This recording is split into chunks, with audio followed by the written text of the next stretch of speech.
Bueno, continuamos esta segunda parte, que sería un ejemplo bíblico donde nos ayudan las evidencias externas. ¿En qué sentido una evidencia externa colabora? O también una evidencia interna, donde la misma Biblia nos ayuda a aclarar conceptos para trabajarlos, ¿no? Ustedes van a seguramente encontrarse en los próximos días con este tipo de trabajo, ¿no? A ver si yo vuelvo para atrás y me ayuda. Acá estuve. Bueno, ustedes ven el mapa que tenemos acá frente nuestro. Es la conquista de Canaán por Josué. Normalmente, para nosotros, la lectura es que entran a la tierra de Canaán, conquistan tras un largo periodo de lucha. La lucha en este caso no es cuerpo a cuerpo, es una lucha de rodear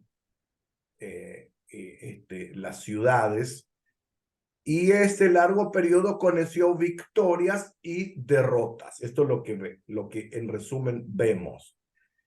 Y los israelíes fueron influenciados por los cananeos.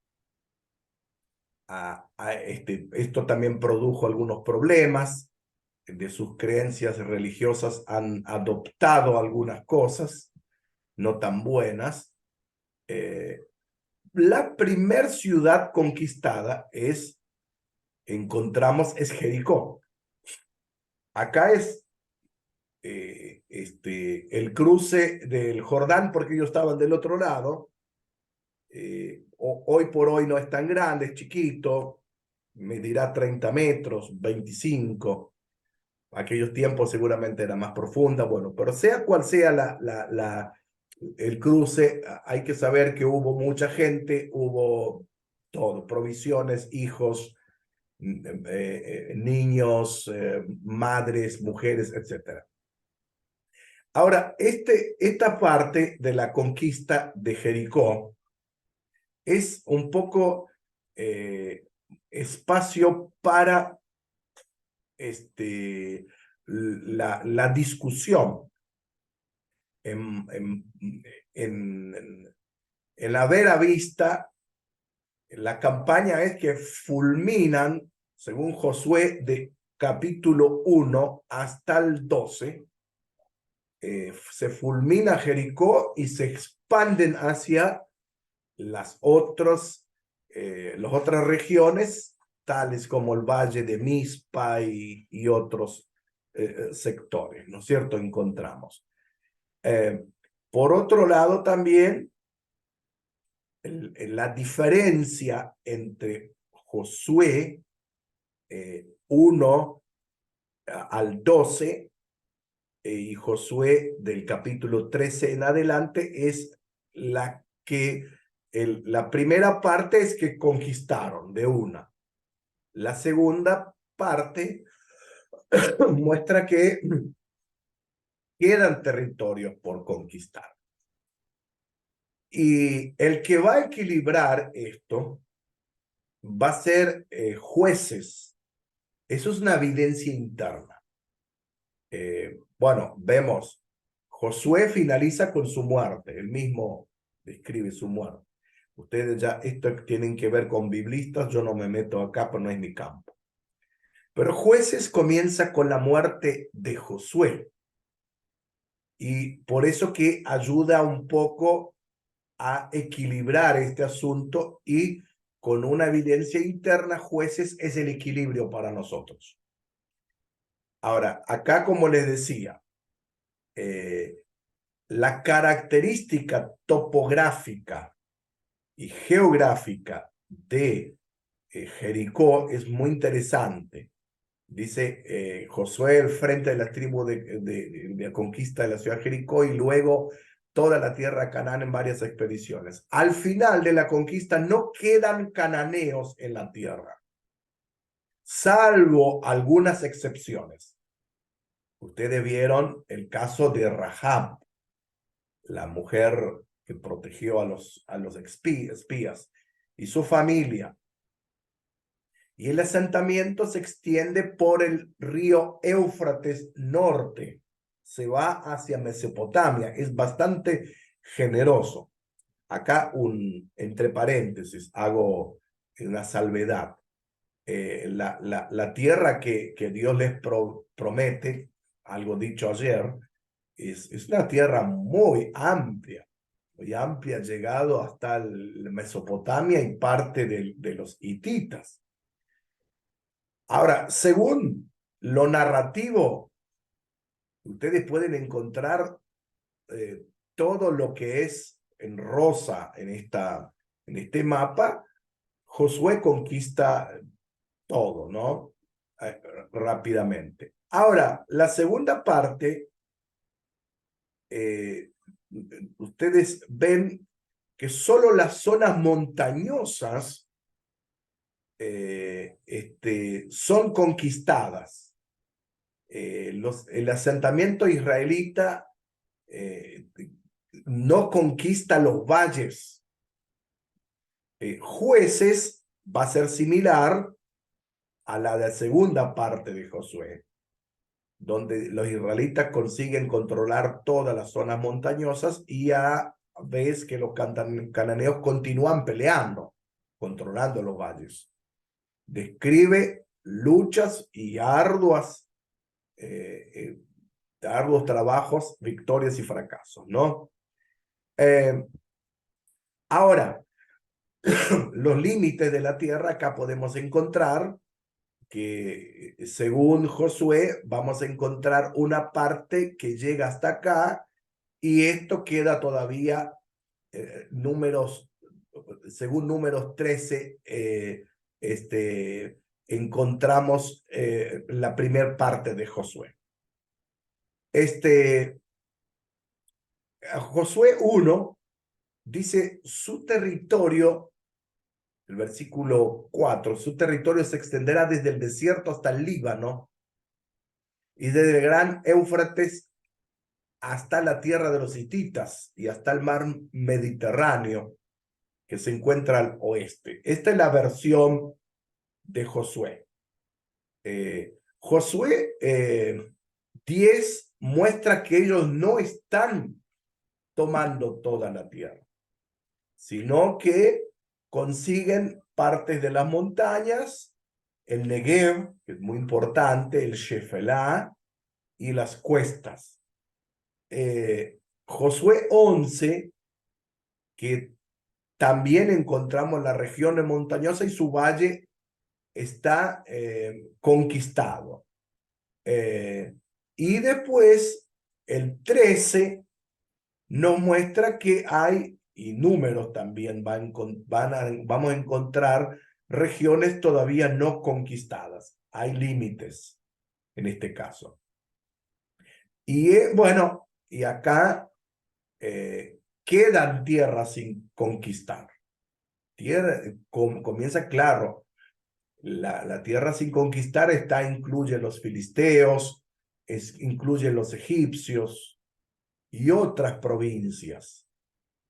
Podemos incluirlo. Lo que esta parte nos dice, Josué del 15 en adelante, que el resultado faltante, según el relato, conquistan las montañas y quedan lo que se le llaman las lenguas o lengüetas. No conquistan las costas. Acá es algo muy interesante, hago algo al margen. Por eso que el pueblo de Israel es un pueblo de las montañas, no es de la costa. Si ustedes, por eso que hay un poco de dificultad al interpretar el relato de Jonás.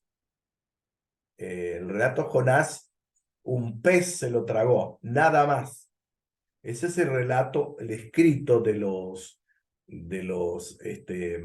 israelitas. ¿Por qué? No saben distinguir Nosotros nos preguntamos, ¿es una ballena? ¿Hay ballenas o no en el Mediterráneo? ¿Es un pez o es algo especial? ¿Es algo que Dios provee?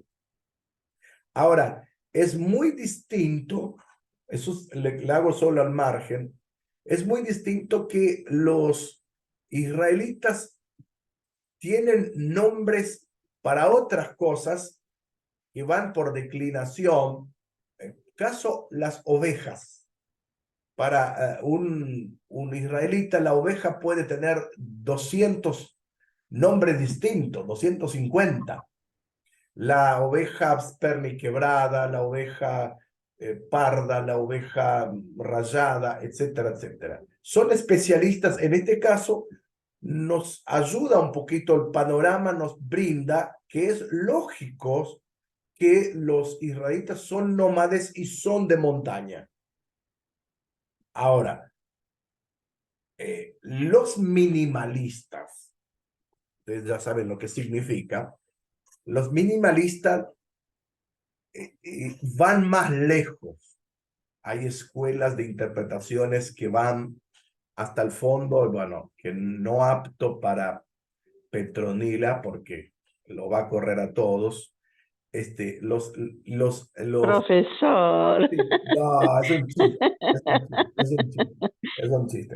No, no, pero sí, de verdad, Ya sé. a veces uno también tenemos nuestros reparos y nuestros cuidados. Hay que tener.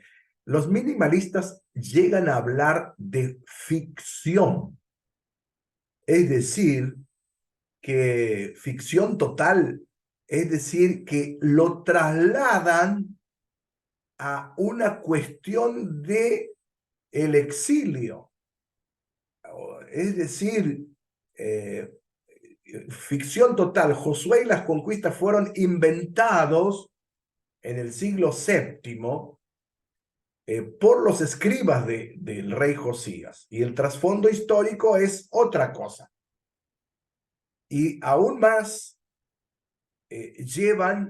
los minimalistas llegan a decir que nunca salieron de Egipto, ni jamás entraron en tierra de Canaán.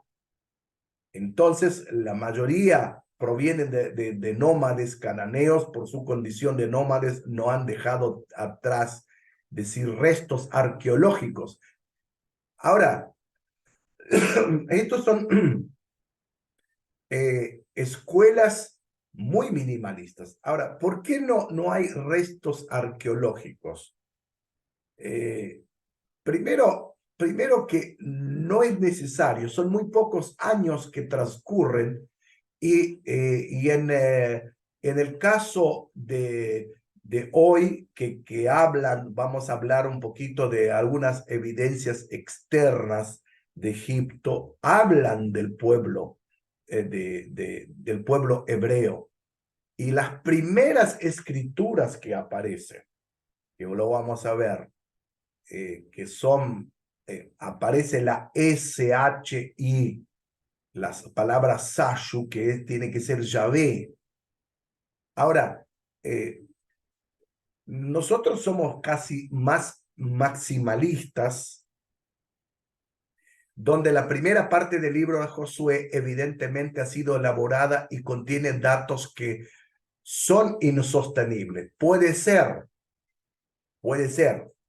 que los cananeos no fueron aniquilados, los valles no fueron conquistados, los israelitas no se asentaron más al norte de Dan. Puede ser, pero la primera parte contiene historias reales que fueron transmitidas oralmente y elaboradas luego por siglos, agrupadas, agregando cosas mucho más grandes también. Puede llegar a ser. Y la conquista de Hatzor ocurrió y fue así. Y las excavaciones confirman que muchas ciudades cananeas realmente fueron destruidas al final del siglo XIII y al final y principio del siglo XII antes de Cristo. ¿Por qué? por varias razones que vamos a encontrarnos en esto. Cuando pasaban otros conquistadores, respetaban las culturas de los enemigos. En el caso de Israel, los israelitas, frente al mandato "no te harás dioses ajenos", y frente a la idolatría, lo primero que hacían eran romper totalmente, con toda evidencia. Por eso que encontramos que los ídolos que se encuentran de las viejas religiones cananeas, filisteas, que eran enemigos totales de ellos, se rompen totalmente, las cabezas son voladas, se encuentran en otros lados, por eso se hace difícil. Y la primera parte del libro de Josué evidentemente ha sido elaborada y contiene datos, como decíamos, insostenibles, pero sí encontramos que Jueces brindan una imagen más realista, y Jueces nos dice que la conquista llevó muchos años, no era una conquista rápida. Los minimalistas llegan a decir que Jericó, que las trompetas que tocaron al vibrar, podía ser, dice, por ahí sí existió. Jericó tiene una construcción, una arcilla muy débil, y podía ocurrir tal cosa y tal cosa. Bueno, pero nos ayuda muchísimo la evidencia interna de Jueces, donde nos dice que Josué lideró a las tribus, pero logró conquistar toda la zona montañosa, y luego las tribus continuaron en lucha, sobre todo los separados, y había coaliciones oportunas. Entonces, Jueces nos equilibra, es una evidencia bíblica directamente, donde los cananeos se incorporan a los hacia el pueblo hebreo. Ahora, la primer evidencia que encontramos fuentes externas. Es la evidencia que se le llama el Amarna. Ustedes le van a escuchar por todo lado hasta el cansancio, que Actón construye una nueva ciudad capital y funciona por 15 años, y bueno, se abandona esa ciudad y deja a los cananeos documentos, una primer potencia mundial en este caso. Y en los años anteriores, y ahora el 2020, se encontraron 382 documentos escritos en acadio y otros idiomas francos de aquellos tiempos, donde ponen a Israel al norte, es decir, que Israel está presente. Y a su vez, también en Egipto encontramos algo interesante, que Amenofis, en el 1386, 1349, y Amenofis cuarto, tercero y cuarto, encontramos que descubrimientos traídos de Jerusalén eran 100 años antes de los israelitas. Es decir, que hay un pueblo que estaba allí, tal como nosotros lo vamos entendiendo. Y a su vez también hay correspondencias. Esas correspondencias, algunas están en Berlín, me parece. Habla del Alto Egipto, entre reyes, y habla también de un pueblo.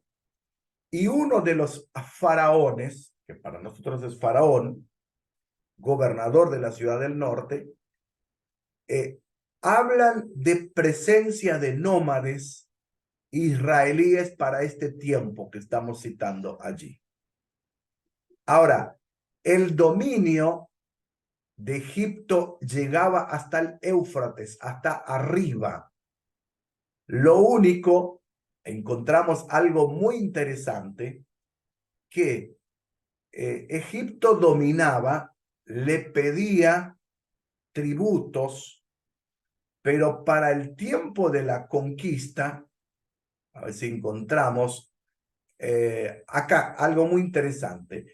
Los 7 pueblos o 12 pueblos de Canaán que hablamos nosotros estaban dispersos y eran pequeñas ciudades-estados. ¿Qué significa? Significa que era más fácil para los hebreos, porque los hebreos eran un pueblo pequeño, no era un pueblo grande frente a las fortalezas. Segundo, las ciudades cananeas tuvieron fuertes, o sea que ciudades fortificadas, pero estaban debilitados porque peleaban entre ellos.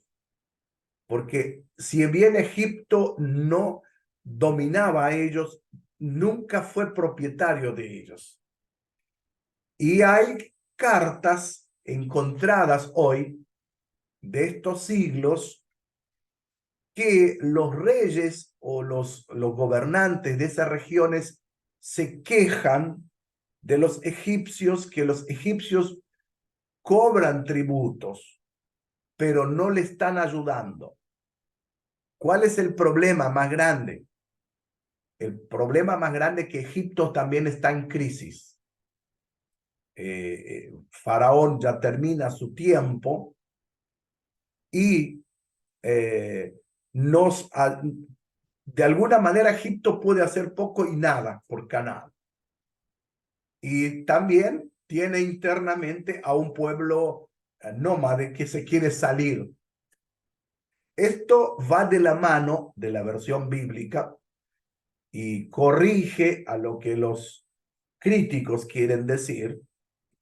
Y vemos una visión geobíblica también, no solamente arqueológica, que coincide con los testimonios que nosotros estamos viendo recién en este caso.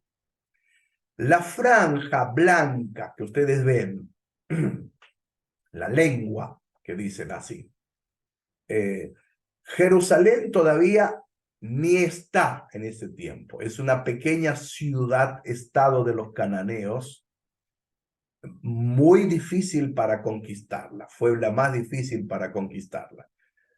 Y el futuro de esta franja dividió los reinos. Por eso que ese futuro ahí, algunos especialistas dicen que el futuro no es solamente el futuro de las diferencias que tuvieron los hebreos entre sí, sino que la grieta ya estaba en la conquista. Ya la grieta venía a ser parte de este tiempo. Y últimamente se encontraron armamentos típicos de la conquista que están en el Museo de Jerusalén, otros armamentos también, arqueología de armas típicas de la conquista para aquellos tiempos,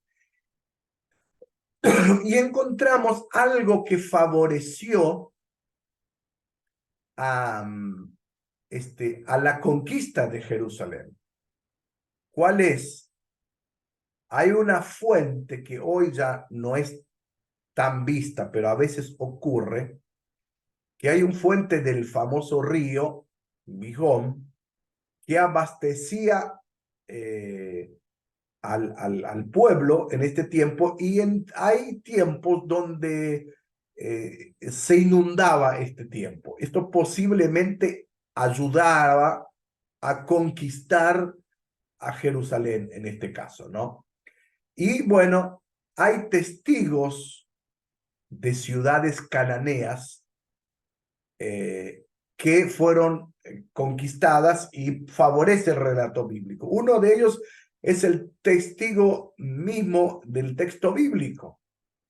Y el segundo, la arqueología que podemos encontrar. Todos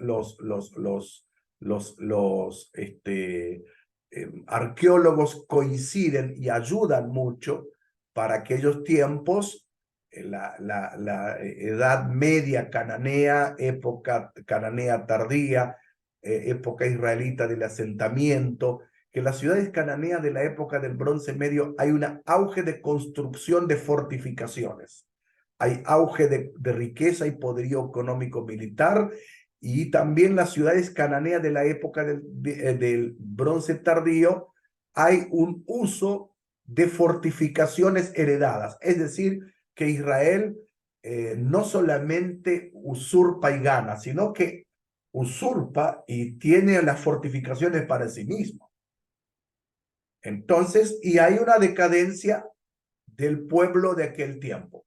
Hay muchas evidencias que nos ayudan. Y una de las evidencias muy interesantes, la primer ciudad conquistada fue Jericó. Y Jericó, no, hasta hoy yo tengo ganas de algún día ir no vía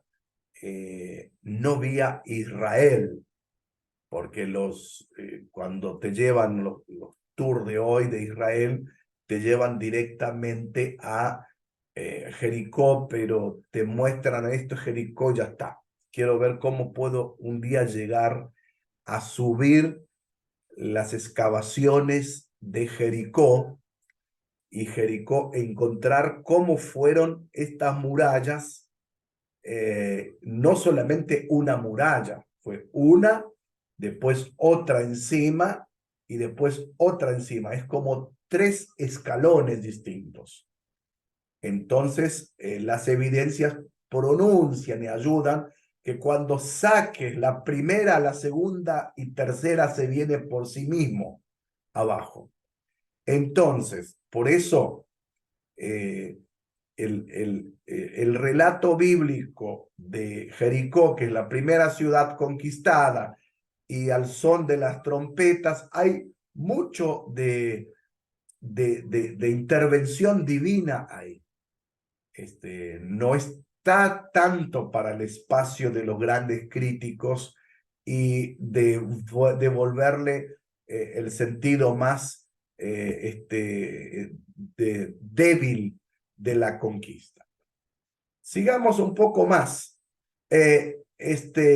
Otra cosa que tiene que ver en la arqueología, que hay como rampas artificiales fortificadas, y acá, como le estaba explicando, esto viene decayendo, y el modelo de Jericó es un modelo que le llaman glacis. O sea que existe una retención previa del muro, después hay un muro más alto y después arriba está el muro grande. Entonces esto se viene todo abajo en el caso de la usurpación de los hebreos en este caso, ¿no? Aparecieron algo que el problema más grande de Jericó es que cuando fueron encontrando la arcilla de Jericó, es arcilla débil. Entonces, las cerámicas que aparecen de este tiempo no dan tantas evidencias.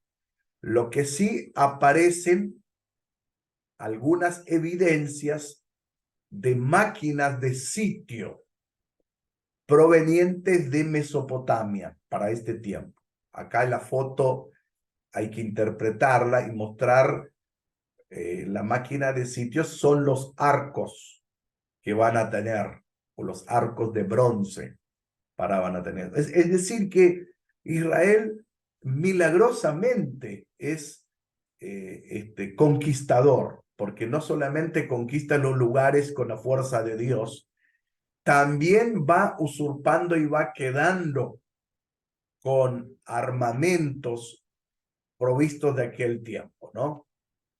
Bueno, las ciudades más antiguas es Ashkelon, que hoy hay un museo muy interesante que todavía se puede ver. Bueno, Jerusalén muy chiquita, hay que hay evidencias de excavaciones muy recientes. Acá hay un trabajo del 2020 hecho muy abajo de Jerusalén y llegan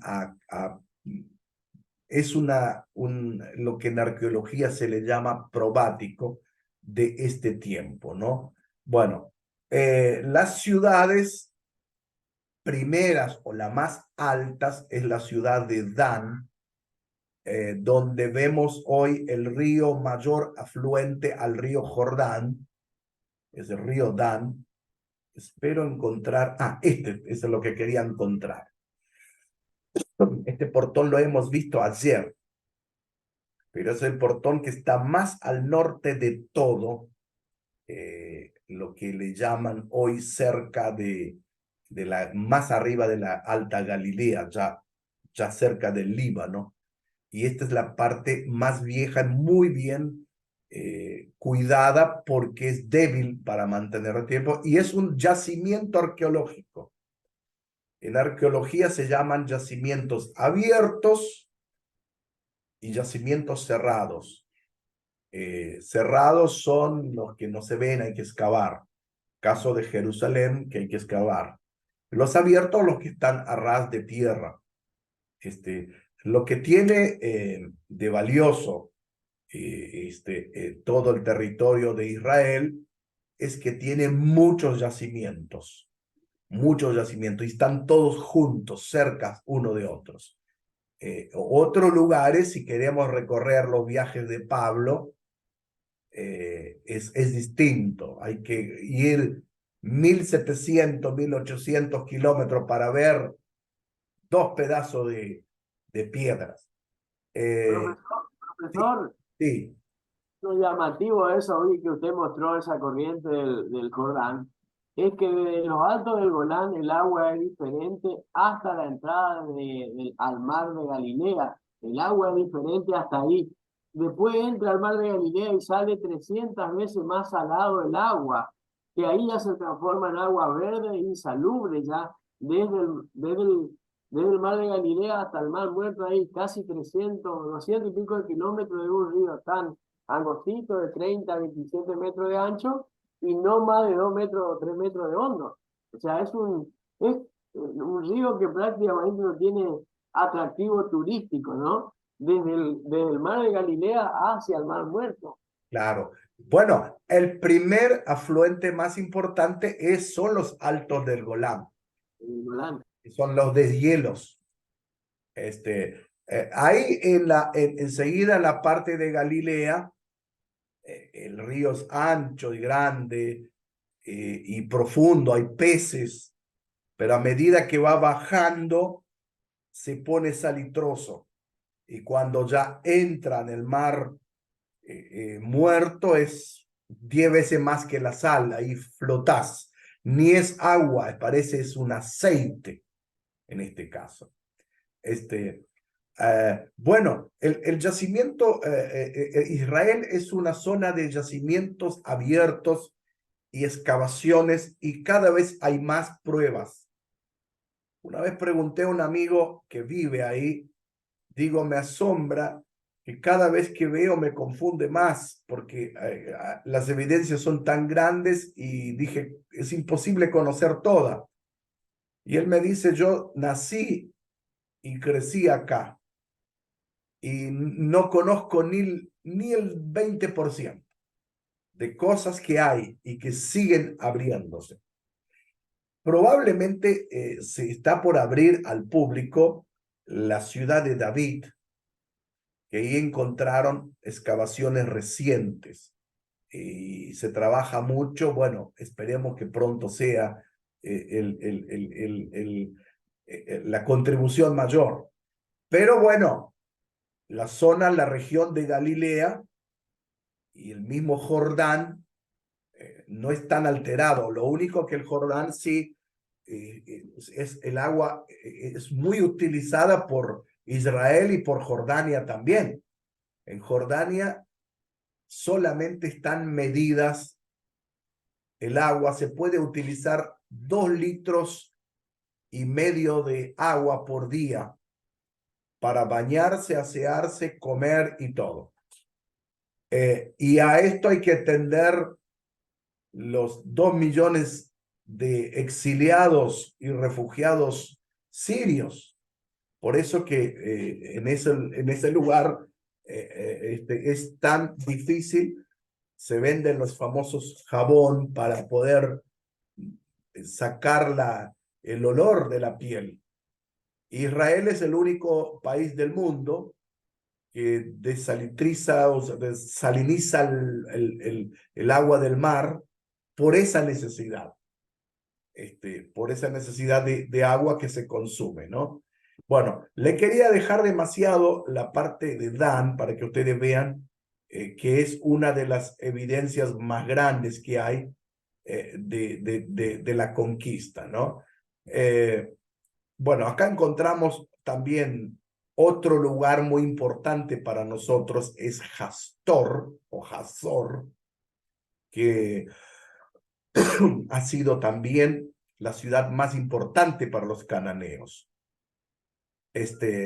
Bueno, una ciudad que competía con las ciudades de la Mesopotamia, de ese lugar. Esta es una evidencia arqueológica, que lo que yo les hablé hoy del tel. Es un tel chiquito, encontrado, tiene una loma, una extensión, un anexo, más o menos 100 hectáreas, fundado sobre una llanura, tiene una rampa, esas rampas son para traer agua, pozo para mantener agua, y la parte más alta es donde siempre estaba el rey o el gobernante de ese lugar. Hatzor hoy, vista aérea de arriba, se ve así, pero si vamos viajando por la ruta, pareciera una sierra de Córdoba. Y no es un montículo de tierra o una sierra, es un montículo artificial hecho por generaciones. Bueno, y allí ahí hay evidencias. Y las primeras excavaciones fueron arqueólogos israelíes, muy famoso, y Agel Yadim, que hablan mucho de él. Y la segunda etapa fue el profesor Bentor de la sociedad de la Universidad Complutense con la profesora Rubiat. Para aclaración, valga la aclaración. Profesor para nosotros es el que enseña. En muchas partes del mundo, en Europa, profesores arriba de un doctor. Lo bueno que hay mucha bibliografía hoy para estas cosas. Hay mucha bibliografía y aún en español. Si bien la bibliografía mejor está en inglés, en español hay muchos que están trabajando fuerte en la casa. Otros objetos encontrados. Objetos de construcción, máscaras para rituales, estelas de piedras, y también evidencias de riquezas, evidencias de lujosos espacios, construcciones, bueno, y fortificaciones también altamente encontradas. Y este es un lugar muy interesante para estudiar Josué capítulo 11. Acá se encuentran ladrillos quemados con una temperatura de más de 500 grados. Nunca se construyó encima algo, que encontraron sobre la superficie. Y recuerdan 2 grandes batallas acá. Unas batallas por Hebrón y la otra batalla por Hatzor. Fueron liberadas ya no sé decirles en este caso si eran de sitio o de cuerpo a cuerpo. Los de cuerpo a cuerpo eran batallas duras donde morían muchos. Bueno, y hay documentos, no solamente en bilingües, documentos en arcillas, en cerámicas, en piedras trilingües, en acádico, egipcio y otros idiomas más pequeños de aquel tiempo, ¿no?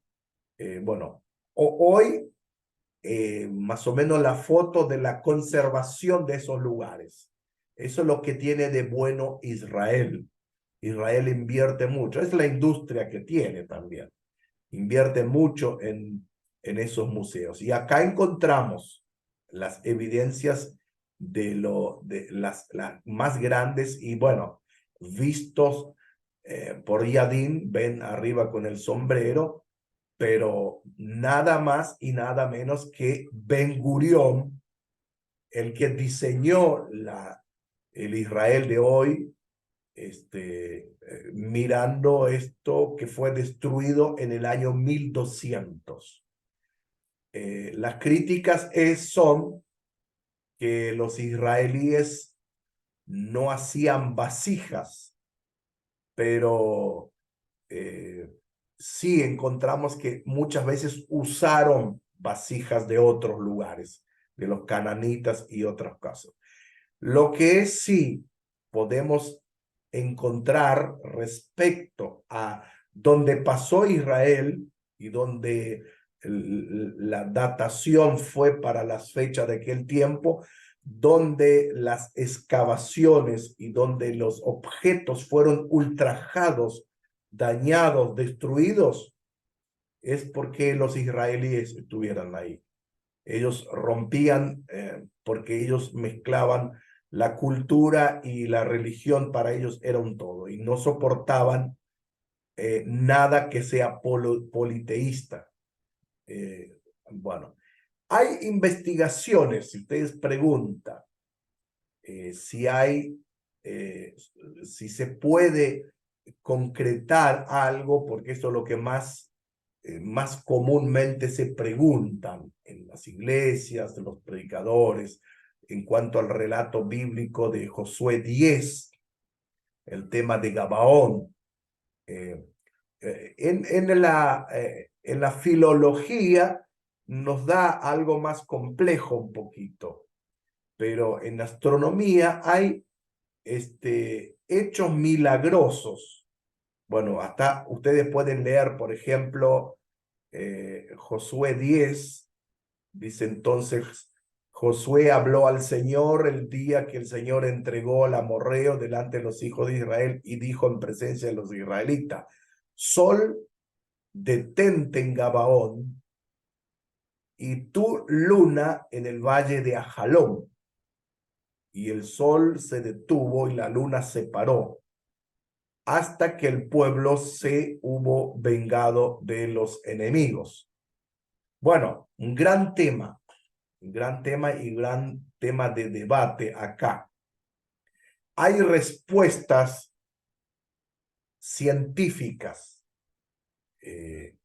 Rabí Yosef ben Abraham y Huacar de Toledo, España, en el siglo de ahora, el siglo de la era nuestra, después de Jesús, en el siglo XIV, han tratado de dar algunas afirmaciones. Algunos dijeron que se trató de una eclipse, mientras otros sostienen que eran fábulas nada más. Entre ellos un judío en España trabajó algo distinto, que estos textos científicamente podían hacer como un juego de palabras. Hay que detenerse acá una clase entera para ver cómo hay un paralelismo en la prosa del relato judío, y hay un paralelismo también utilizado por otras generaciones. Es decir, que en hebreo bíblico, en su estilo de poesía, puede contradecirse o explicarse junto. Entonces toma un relato de otro lugar y encaja en ese lugar. Y puede referirse al mismo hecho u otro hecho. El caso de Habacuc, lo que dice que el sol y la luna se paró delante del sol. Esto estamos hablando del siglo XIV. Los babilonios y los acadios eran astrónomos. Y ellos, es muy interesante escucharlos, ver que ellos utilizaban otro verbo, el verbo damu, que tiene doble significado.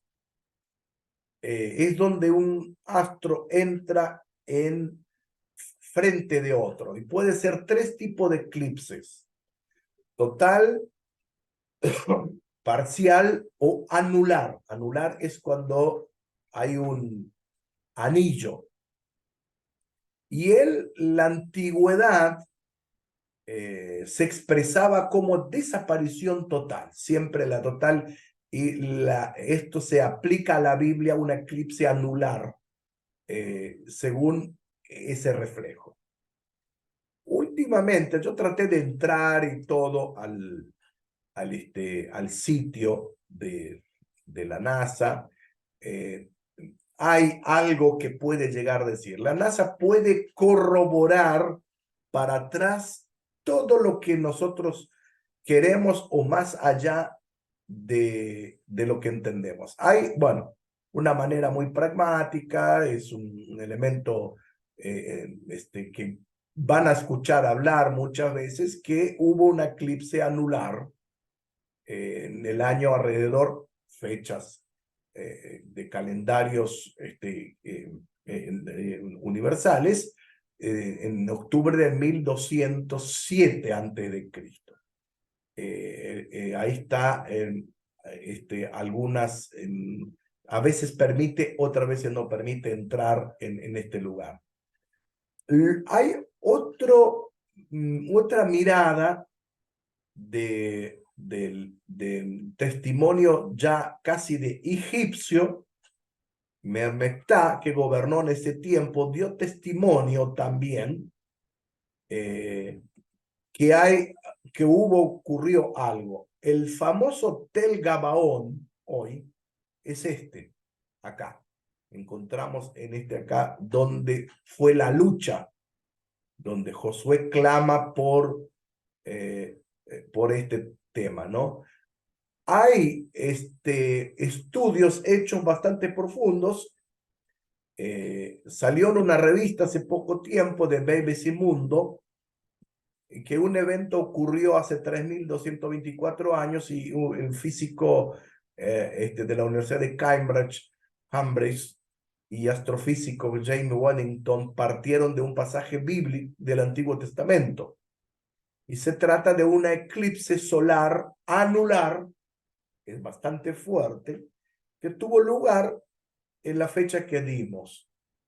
Y aún más, dada por un reloj, la hora local aparentemente era a las 15:27. Bueno, demasiado exacto y demasiado precisión. Esperemos que en la NASA seguramente lo encontrarán tal como está, ¿no es cierto? Volviendo a Mermeptah, es acá ustedes pueden ver, es un Ramsés entre Ramsés II y Ramsés III. Encontramos Mermeptah que habla que fue durante el gobierno de él, y hay una estela de granito negra de más de 2 metros de alto, y está nombrado por primera vez Israel, y menciona algo similar también de la tierra de Canaán. Eso es, por primera vez se menciona Israel en la historia. Por eso que y tiene relación de Gabaón y estas llegadas a la tierra cananea. El nombre Israel está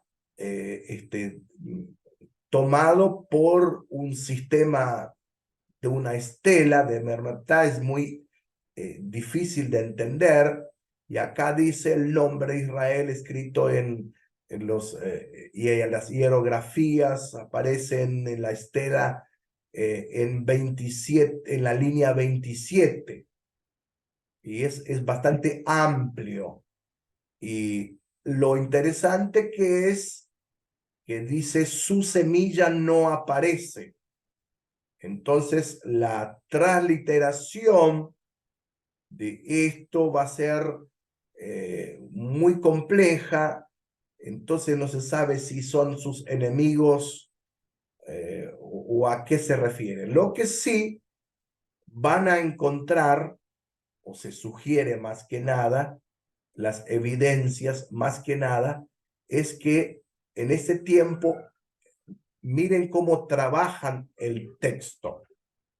Entonces comienzan a hablar la lista de combates egipcios en contra de las tribus cananeas, y están hablando, y Israel aparece, Israel derivado, destrozado, no tiene continuación en este caso. Eso aparece como trabajo de los que leen estos jeroglíficos.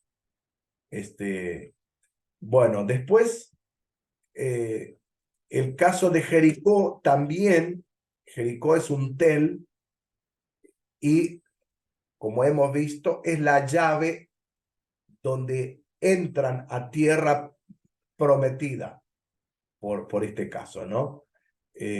Un lugar pequeño, no es grande, es una vuelta de 1 kilómetro, y acá sí, lo que les dije en principio, según Kenyon, un representante de la escuela minimalista, lo que dice él, que no se puede averiguar bien ese detalle porque no aparecen cerámicas.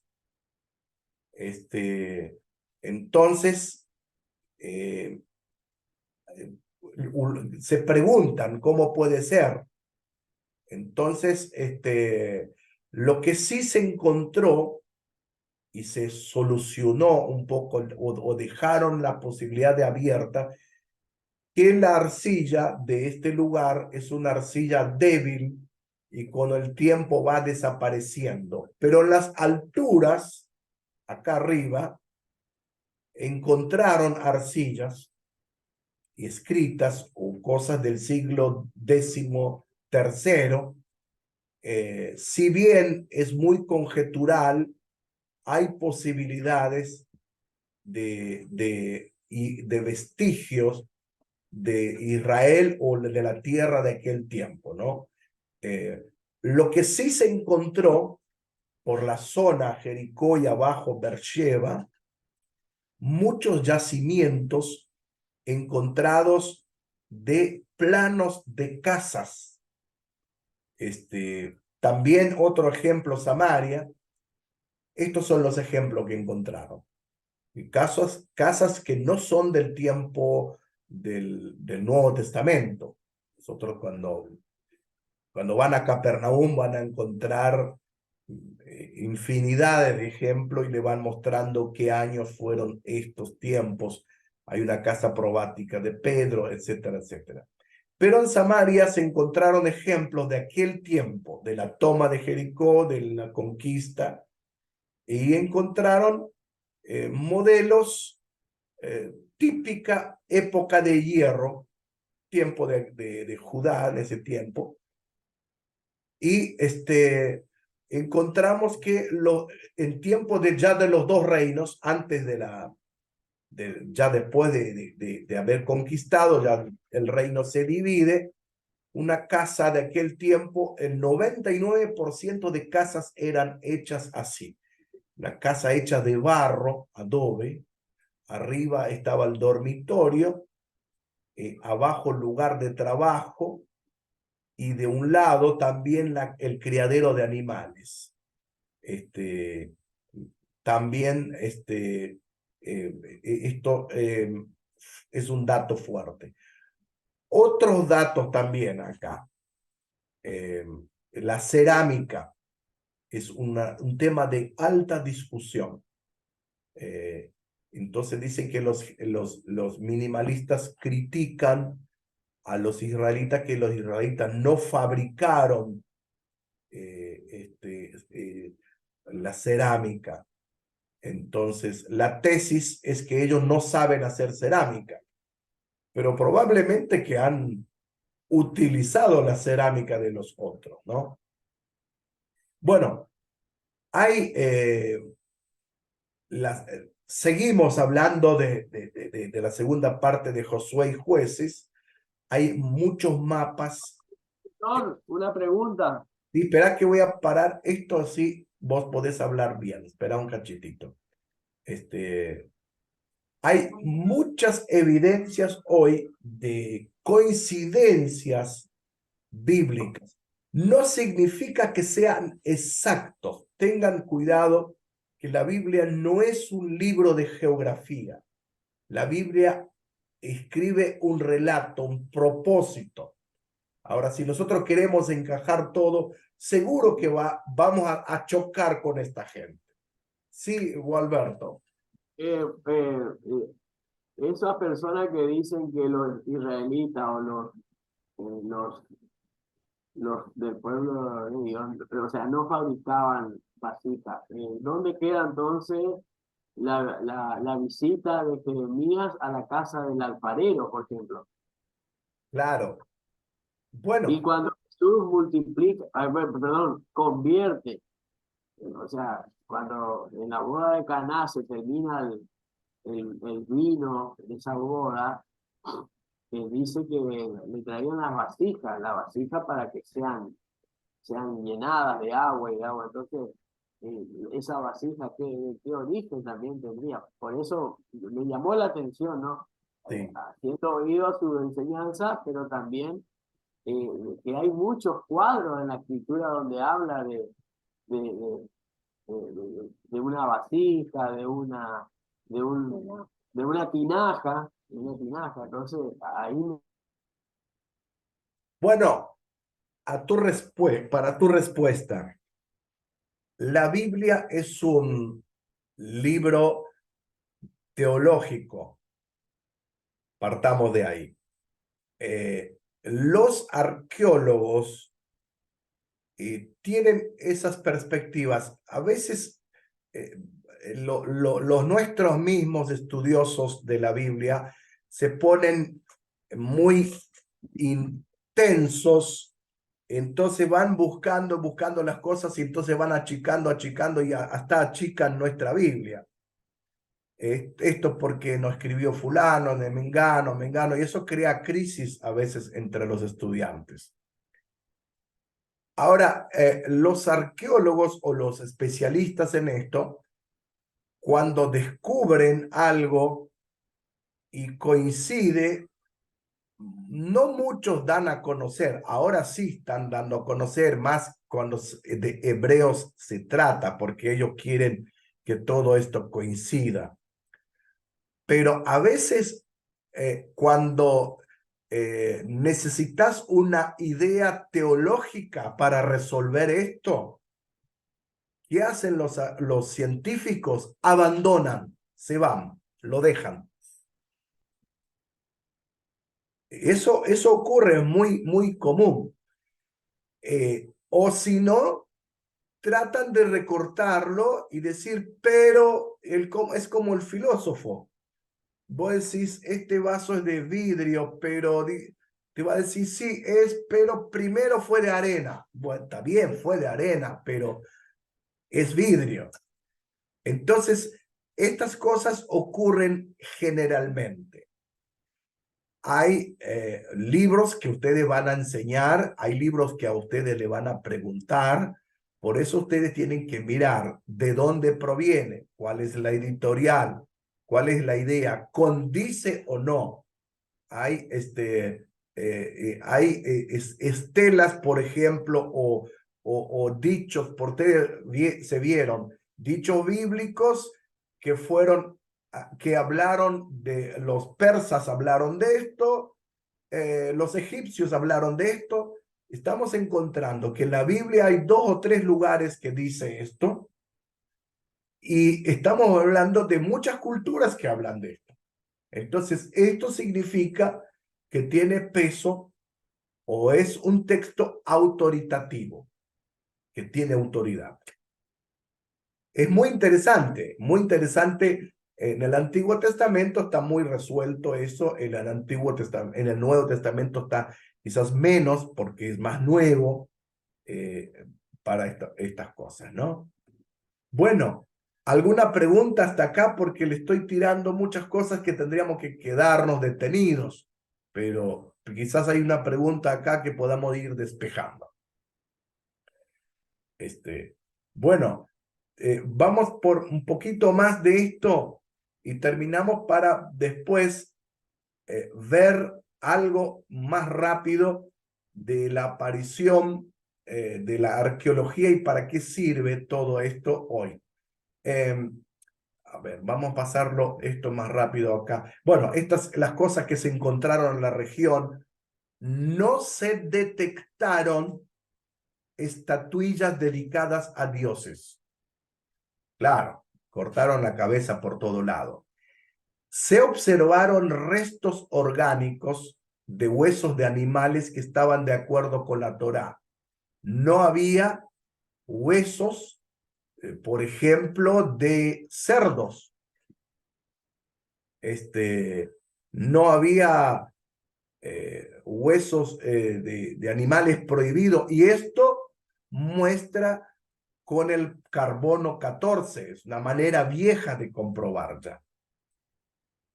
Los nómades incluyeron plantaciones de árboles que ya comienza el siglo XIII, y las leyes culinarias no tienen ninguna explicación lógica. Por ejemplo, enfermedades.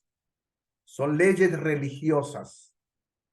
Y la tradición judía es la que la gente cumpla las órdenes divinas aun cuando no se las entiende. Tradición posterior. Un ejemplo muy claro que le puedo hacer más cercano.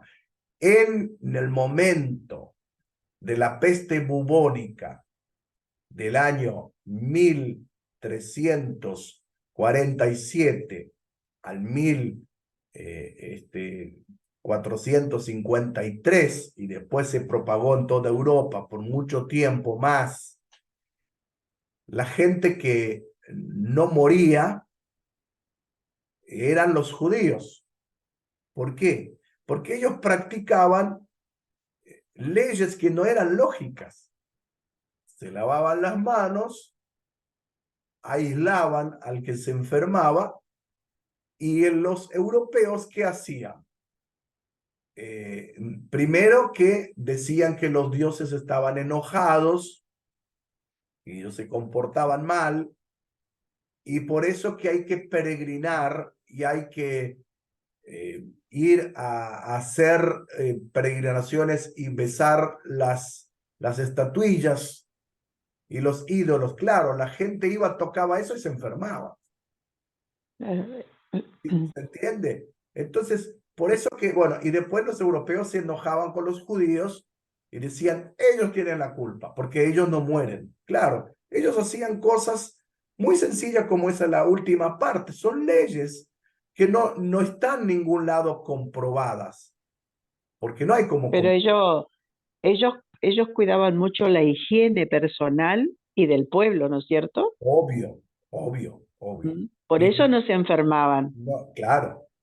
Y bueno, y la comida también tiene que ver con las leyes. Claro, sí. Imagínense un puerco en el desierto, si no hay agua, tener un puerco encima. Por eso no son maldecidas. Bajo la ley no se utilizan esto. Bueno, un lugar de cultos israelitas. Un anfiteatro natural. Acá ven un anfiteatro natural lugar de sacrificios, una especie de camino, y la cerámica data de esta fecha. Un lugar siempre elevado, un altar redondo, y se podía albergar miles de personas hechas de piedra, lugar hechas de piedra en este caso, ¿no? 3 testigos de evidencia bíblica hay para este tiempo. La más fuerte que tenemos es la Biblia por sí mismo. La arqueología actual siempre ayuda, nos inclina hacia nosotros, hacia la Biblia. Y bueno, la arqueología egipcia también nos ayuda, y la de Ugarit, que más todavía en este caso. Y el primer testigo de la evidencia de Canaán fue que la Biblia cuenta la epopeya de la conquista de Canaán. Un clan familiar que deambula en tierra de necesidad van a Egipto en busca de alimentos y agua. Tiempo de José. Aún en las contradicciones que puede haber en la Biblia, se puede sostener que la mayoría de los hechos están. Lo único que se reclama de la Biblia son los siguientes conceptos. A veces falta de nombres, hay detalles de las rupturas de las naturales, no se puede anular, solamente neutralizar. Bueno, por eso acá lo que les decía hoy con los arqueólogos, cuando ellos les faltan nombres, ¿qué hacen? Anulan o neutralizan. Pero el texto bíblico no está buscando eso. El texto bíblico está buscando teología. Y otras cosas inaceptables, años de las personas, por ejemplo, vivieron 800 años, 900 años, que la ciencia no puede aceptar estas cosas. Bueno, cambian de calendario, dicen, bueno, son calendarios, los años podían ser meses, etcétera, etcétera. Ahora, lo más interesante que el testigo bíblico, como la conquista de Jerusalén, la conquista de Hatzor, Samaria, Jericó, son comprobables. Siempre nos muestra, cualquier sea la escuela, siempre que cree que el relato está basado en los hechos del final del siglo XIII en adelante.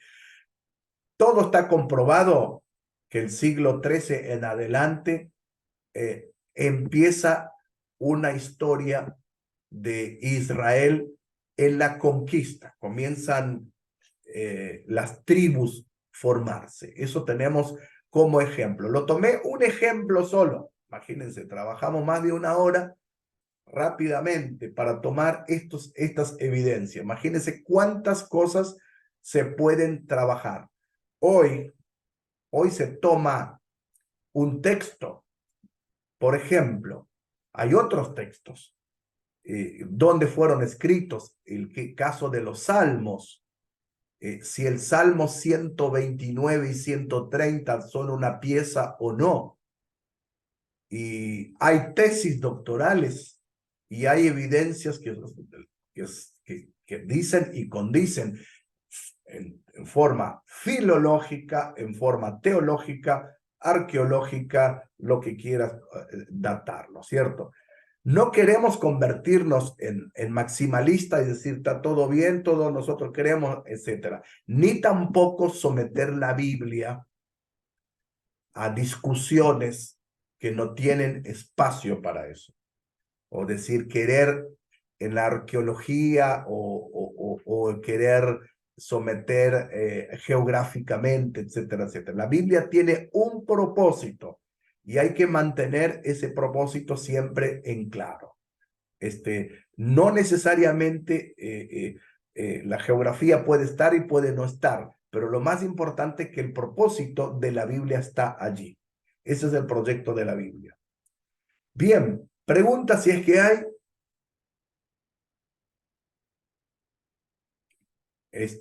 Profesor, Sí. ¿cuál sería la Biblia en este tiempo que estamos viviendo, digamos, para nosotros los cristianos, lo que más se acerca a la verdad?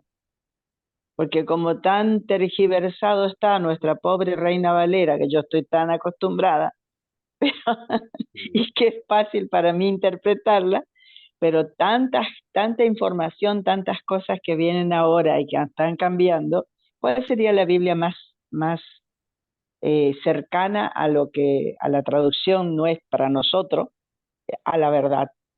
Mira, hay, Petronila, hay diferentes versiones, depende para qué. Nosotros amamos mucho la Reina Valera por el sonido, Sí, por sí. nuestros textos que aprendimos, la que llegó acá en América Latina, etcétera, etcétera, es valiosa para nosotros. Y bueno, tengo una hermana en la iglesia que si no lees en Reina Valera, no sé, esperan un poquito. Voy acá a corregir un tema.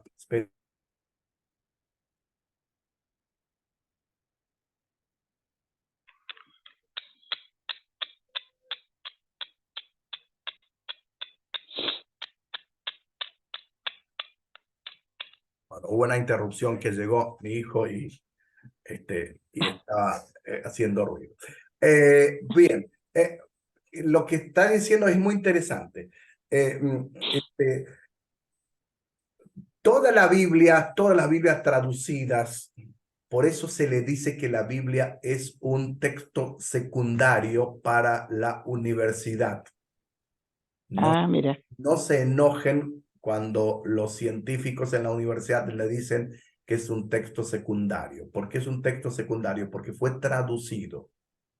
Ujú, Entonces, nosotros tenemos una traducción del hebreo, del griego, bueno, y muchas traducciones. Ahora, para nosotros el español, nosotros no tuvimos muchas chances porque la Reina Valera era lo que había aquellos tiempos. La traducción, yo diría, ¿cuál es mejor? ¿Cuál me hace bien a mí? ¿O cuál, en qué aspecto voy a necesitar? Si ujú. yo quiero tener una traducción la más parecida que hay al literalismo griego, es la traducción de las Américas, la Biblia de las Américas. Ah, Esta, da una equivalencia bastante similar al griego del Nuevo Testamento. El Antiguo Testamento ustedes pueden leer en el idioma que quieren, desde el hebreo. Y ayer hablábamos de la discusión de los que no quieren las traducciones o no la creen en las traducciones y van al original. Bueno, si yo quiero un devocional y a mí me hace bien la Reina Valera está suficiente, no hay ningún problema. Si quiero hacer un ujú. estudio bíblico más profundo, si no conozco el idioma griego o el idioma hebreo, yo debo tomar las Biblias y hacer comparaciones. Por ejemplo, la NBI es una Biblia muy profunda, va a la profundidad y va mirando lo bueno de la NBI que trabaja con los textos, que aquellos que son textos en griego agregados o son tardíos, como lo llaman en griego, la NBI los considera. Uno puede tener seguridad de esto. El problema es Bien. que la NBI puede a veces tener un espacio que no está el texto. Pone solamente Ajá. versículo 13, pero no está. Ese versículo 13 Ujú. está en la Reina Valera. Entonces, si nosotros cerramos esta Biblia, decimos, esta es pagana y ya está. Bueno, también, Eso me pasó a mí haciendo un estudio. Eso es lo que usted está diciendo, profesor. ¿cómo? Haciendo un estudio me pasó eso. En Sí, la Reina Valera estaba el versículo y en la NBI no estaba. Es como si fuera que estaba el número 13, por ejemplo, pero no estaba la traducción. Y dije yo que habrá sido un error de imprenta o algo pasó ahí. Y me quedé pensando, no sabía. esta cuestión. Y yo Claro, dije, o no se olvidaron de traducir, pero ¿cómo puede ser que se olviden? claro, Pero no, es verdad, no aparece, no, aparece el numerito, pero no aparece claro. la traducción. Bueno, bueno, son traducciones, son escuelas, son líneas de traducción cada uno. No puedo hablar de cuál es mejor, cuál es más dudosa o algún elemento que esa tengo. ¿Por qué? Porque estaría cometiendo un error a la editorial. Ahora, hay Biblias, por ejemplo, que se están traduciendo de la NBI o de cualquier traducción de King James y se traduce a un dialecto en Malasia, donde hay 100.000 personas que hablan ese dialecto. Y ellos leen Ah, y es suficiente, ya con eso conocen al Señor. No hay tanto problema. Ahora, si yo quiero hacer un estudio concienzudo, es bueno que yo compare la traducción. Nosotros tenemos en nuestras casas 6, 7 traducciones. La nueva sí, traducción viviente, la NBI, bueno, la Reina Valera actualizada, lenguaje actual. Lo que sí, en este menú tan grande de traducciones, nosotros tenemos un pequeño problema. No estamos memorizando textos. ese es el problema, sí, Es un problema. sí, es un problema. Claro. La juventud, la nueva generación lee poco, aunque le ofrezcamos nuevas traducciones, leen menos. Sí, No hay cultura oriental que son de lectura. Ustedes van a Jerusalén y hay gente que es pagada para leer la Torá. Los musulmanes también besan al Corán. Y nosotros quizás tenemos un poco, bastante deficiencia en este caso de lecturas de la Biblia. Ahora, ¿cuál es la mejor? Bueno, si uno pudiera tener el original, lo mejor que hay es leer el original. Pero ¿quién llega a leer el original? Ahora, hay tanta riqueza ahí.